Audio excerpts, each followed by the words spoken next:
Now, when you chop that entire head of cabbage, you're gonna end up with this much cabbage, and you're gonna think to yourself, oh my God, that's too much for my family.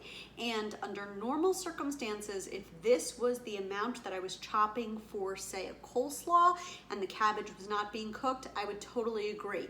But cabbage, like most of those really dense greens, kale, for example, it cooks down like spinach. If you've ever put a bag of spinach into a pan and you're like, where did it go? Now I have a tablespoon of it. Cabbage kind of does the same thing. So this is not too much for this recipe. If you're hesitant, then watch this and I'll tell you that this much cooks down to just enough to fit into here and enough to feed my family of 4. But again, I have shared with you, my family of 4 consists of 2 teenage boys, so maybe my perception is off on that, but we'll see. I'm gonna start frying up my hot dogs right now, just in a regular pan over medium-high heat. I'm turning that on. I'm gonna set my cabbage aside. I have my onions and my garlic ready to go.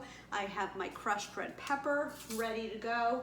And also, when these hot dogs are finished frying, I'm gonna take them out and set them aside while I cook the onions and the garlic, and then throw the cabbage in. I'm gonna throw them back in at the end. So have a little bowl ready to do that. If you are cooking with bacon, like I said, this recipe originally calls for, you're gonna have enough grease in this pan to cook everything.